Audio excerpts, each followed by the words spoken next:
Hello friends, आज हम संविधान के कुछ अनुसूचियों के बारे में बात करेंगे कि ये आखिर अनुसूचियाँ क्या होती है, शेड्यूल्स क्या होते हैं। जब भी आप पॉलिटी पढ़ोगे तो आपको इस शब्द से आप नहीं भाग सकते, आपको एकदम इस शब्द से सामना होगा ही अनुसूची के बारे में। तो अनुसूची है क्या, संविधान में इसका क्या मतलब काम है, महत्व है और क्यों जोड़ा गया, इसके तो बात हम करेंगे ही। साथ साथ हम लोग का प्रेजेंटली कॉन्स्टिट्यूशन में 12 अनुसूची मौजूद है, उनके बारे में भी हम ब्रीफली आज बात करेंगे। किसी और दिन बढ़िया से इसके बारे में चर्चा होगा। तो एक्चुअली हुआ क्या था कि 1946 में कैबिनेट मिशन भारत आता है और भारत को स्वतंत्रता देने के लिए तैयार होता है, लेकिन वो एक शर्त रखता है कि ठीक है भाई, तुम लोग अपना कॉन्स्टिट्यूशन बना लो एक। तो बोलते हैं कि ठीक है, आप हमको आज़ाद करिए ना, कॉन्स्टिट्यूशन हम अपना बना लेंगे। तो लेकिन बोले कि अच्छा ठीक है, अब कॉन्स्टिट्यूशन तुम लोग बना लेगा, कम से कम शुरुआत तो करो, ये तो दिखा दो कि हम ठीक है बना रहे हैं। तो फिर क्या हुआ कि बनना शुरू हो जाता है 1946 से। उसके बाद लगभग 2 साल 11 महीना और 18 दिन तक काम चलता है उस पर। उसके बाद 1950 में ये बन के तैयार हो जाता है। तो कॉन्स्टिट्यूशनल असेंबली में 2 आदमी बहुत ज़्यादा इम्पोर्टेंट थे। पहला तो आप सब जानते हैं, डॉक्टर भीमराव अम्बेडकर। उन्हीं को मतलब कि हमारा कॉन्स्टिट्यूशन का पिता कहते हैं, तो ये तो आप जानते होंगे। लेकिन एक आदमी और उसमें बहुत ज़्यादा इम्पोर्टेंट थे, वो थे BN राव। तो BN राव मतलब अम्बेडकर खुद बोले कि अगर BN राव नहीं होते तो हम इतना बढ़िया कॉन्स्टिट्यूशन नहीं बना पाते। मतलब ऐसे तो नहीं बोले थे कि हम इतना बढ़िया, क्योंकि अपना बनाया हुआ चीज़ का कोई तारीफ़ नहीं करता, मतलब बोले कि हम कॉन्स्टिट्यूशन को पूरा नहीं कर सकते थे। तो अब जब बन के तैयार हुआ कॉन्स्टिट्यूशन, तो BN राव बोले ना कि देखिए, हम लोग सब चीज़ को एकदम बढ़िया से डिटेल से एकदम बता दिए। राज्यसभा में कौन बैठेगा उठेगा, कैसे प्रश्न पूछेगा, ये वो फलना ढिमकाना, CAG से लेकर के बाकी सारा को हम लोग एकदम बढ़िया से विस्तार से बता दिए। लेकिन हम लोग कहीं कुछ मिस्टेक तो नहीं ना कर रहे हैं जो आगे चल के परेशानी देगा। अम्बेडकर जी बोले, अब का मिस्टेक यार, दुनिया का सबसे बड़ा लिखित संविधान बन गया, 395 आर्टिकल ऐड हो गया, अब हम लोग क्या बोले, अब हम लोग क्या छोड़े हैं भाई। देखिए, भारत का जो लोग हैं ना, बेवकूफ़ बन जाता है। अब देख ही रहे हैं कि कितना साल तक गुलाम रहा, पहले मुग़ल का, फिर अंग्रेज़ों का। तो यहाँ पे आदमी को ये भी कन्फ्यूजन हो जा सकता है कि साला जम्मू कश्मीर हम लोग का है या फिर किसी और का है, किसी और देश का है। अपना ही राज्य पे डाउट हो जा सकता है। तो इसके लिए अम्बेडकर का भी दिमाग थोड़ा खुला। बोले अरे हाँ यार, बात तो सही बोला, हम लोग सारा कुछ तो लिख दिए, लेकिन ये बताबे नहीं किया कि ये राज्य हम लोग का है, ये केंद्र शासित प्रदेश हम लोग का है। तो ये सब कमी था। तो जिसके वजह से क्या हुआ कि फिर संविधान में अलग से जो है पेज में अनुसूचियाँ या फिर उसको शेड्यूल कर दिया गया कुछ कुछ चीज़ों को, जो कि 8 शेड्यूल बनाया गया, लेकिन बाद में फिर इसको बढ़ा के 12 कर दिया गया। तो चलिए शुरू करते हैं। पहला शेड्यूल जो है वो एकदम वही बात करता है। पहला शेड्यूल में राज्य और केंद्र शासित प्रदेश का बारे में चर्चा है। केंद्र शासित प्रदेश यानी कि यूनियन टेरिटरीज। तो इसमें बोला गया है कि राज्य, मतलब बोला तो कुछ नहीं गया है कितना राज्य है, तो अभी 28 स्टेट हैं और 8 UT हैं। तो अब देखिए, समझने वाली बात क्या है कि 2014 में तेलंगाना जब बना था और जम्मू कश्मीर जब एक राज्य था, तो उस टाइम क्या हुआ था कि 29 स्टेट्स थे टोटल। लेकिन 370 हट जाने के बाद क्या होता है कि जम्मू कश्मीर अब एक स्टेट ना रह के एक यूनियन टेरिटरीज बन जाता है।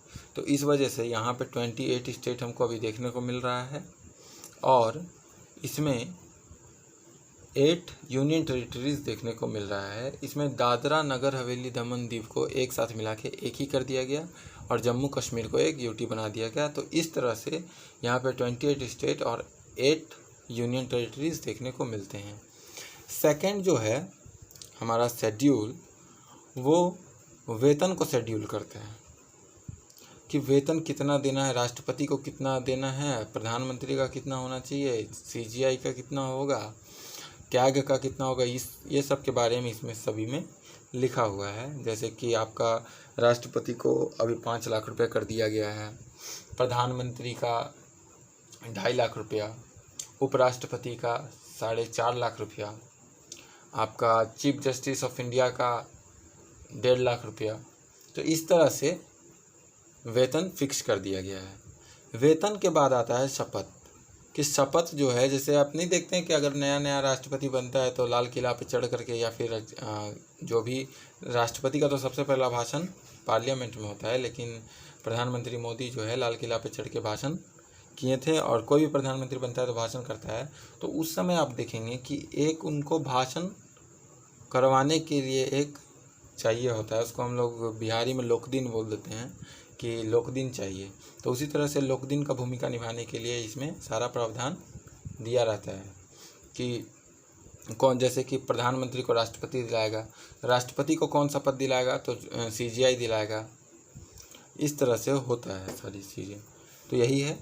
4th जो शेड्यूल है उसमें राज्यसभा में सीटों का आवंटन के बारे में बात किया गया है। आप शायद जानते हो कि हम लोग का जो पार्लियामेंट है इसमें 2 हाउसेस हैं, एक है लोकसभा, एक है राज्यसभा। तो लोकसभा को तो सिंपली 5 ईयर्स में इलेक्शन होता है, एकदम डायरेक्ट इलेक्शन, हम ही लोग वोट देते हैं। लेकिन राज्यसभा का जो है इलेक्शन हम लोग का आँख के सामने नहीं होता है, हम लोग का आँख का ओझल होता है।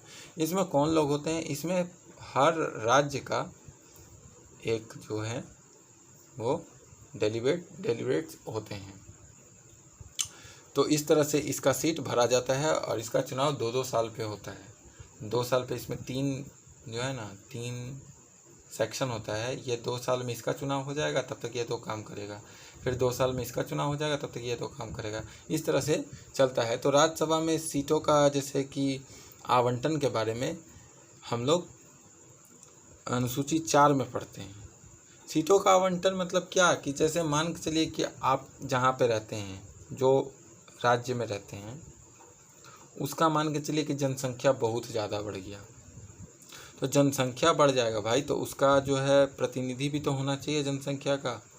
तो इसलिए राज्यसभा की सीटों का आवंटन के बारे में अनुसूची 4 के बारे में दिया गया है। इसके बाद हमारा आ जाता है 5th शेड्यूल। तो 1 मिनट, 5th शेड्यूल में क्या है बता देते हैं। 5th शेड्यूल में अनुसूचित जाति और जनजातीय क्षेत्रों में प्रशासन का बात करता है, शेड्यूल कास्ट और शेड्यूल ट्राइब में, क्योंकि यहाँ का जो प्रशासन है ये थोड़ा अलग तरीक़ा से होता है। हम लोग का भारत में नॉर्थ ईस्ट साइड आप जाओगे, असम, अरुणाचल प्रदेश, तो ये सब अनुसूचित जाति और स्पेशली जनजातीय क्षेत्र में ये सब आता है। तो इसमें कैसा एडमिनिस्ट्रेशन होगा उसके बारे में अनुसूची 5 में बढ़िया से लिख दिया गया है। फिर अनुसूची 6 में बोला गया है स्पेशली असम, मेघालय, त्रिपुरा और मिजोरम का जनजातीय क्षेत्रों में प्रशासन। तो यहाँ पे देखिए, यहाँ पे जो है आपका, जैसे हम लोग के यहाँ लोकल गवर्नमेंट होता है, पंचायत होता है, नगर पालिका होता है, वैसा यहाँ पे नहीं होता। यहाँ पे इन लोग के मर्जी से, जैसे इन लोग का परंपरा था, उस परंपरा के हिसाब से यहाँ पे एडमिनिस्ट्रेशन चलाया जाता है। जैसे यहाँ पे मान के चलिए कि आपका कुछ चीज़ ऐसा है जो पूरे इंडिया के नॉर्दर्न साइड में बंद है, लेकिन यहाँ पे चालू रह सकता है। तो ऐसा कुछ एडमिनिस्ट्रेशन होता है। फिर जो 7th शेड्यूल है उसमें 3 अनुसूचियों के बारे में चर्चा किया गया है।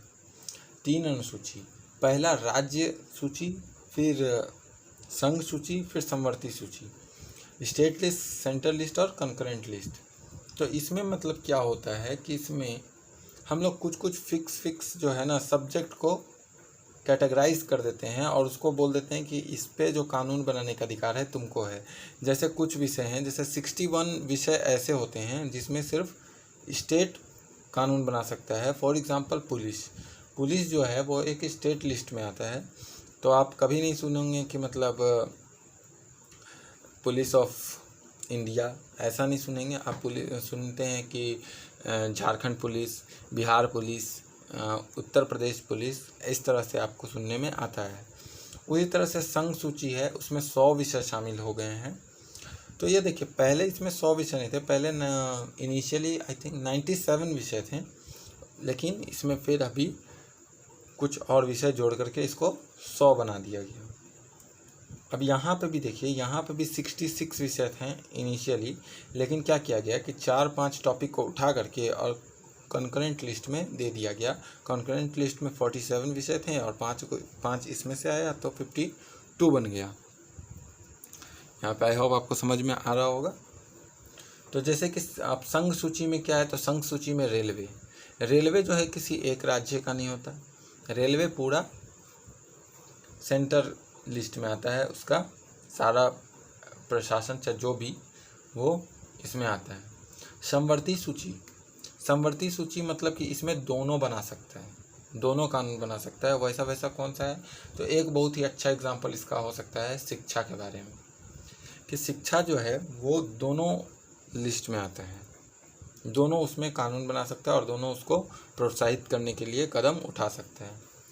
इसके बाद 8वीं अनुसूची जो है वो भाषाओं के बारे में है, कि हमारे देश में टोटली 22 भाषाएं ऐसी है जिनको कॉन्स्टिट्यूशन में जगह दिया गया है।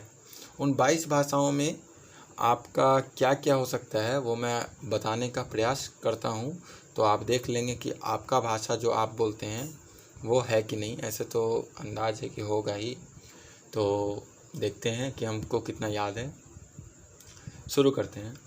गुजराती है, मराठी है, कन्नड़ है, मलयालम है, आपका तेलुगु है, तमिल है, फिर आपका कश्मीरी है, सिंधी है, हिंदी है, पंजाबी है, बंगाली है, असमी है, उड़िया है, फिर आपका नेपाली है, मणिपुरी है, डोगरी है, बोडो है, मैथिली भी है, संथाली भी है, उर्दू और संस्कृत भी है। तो आई थिंक 22 कंप्लीट हो गया। हाँ, 22 कंप्लीट हो गया। तो यहाँ पे 22 भाषाओं को दिया गया है। आप एक चीज़ देख पा रहे होंगे कि इंग्लिश इसमें नहीं दिया गया है। इंग्लिश जो है हमारे कॉन्स्टिट्यूशन का 8वां अनुसूची में इंग्लिश भाषा नहीं है। इस बात को आप अच्छे से याद रखोगे कि हमारे कॉन्स्टिट्यूशन में 8 शेड्यूल में 22 भाषा को जगह दिया गया, लेकिन इंग्लिश को नहीं दिया गया। अब आई डोंट नो क्यों नहीं दिया गया, पता नहीं, गुस्सा होंगे शायद BN राव बोले मत दो अंग्रेजी भाषा को, हो सकता है। अब देखते हैं 9th शेड्यूल।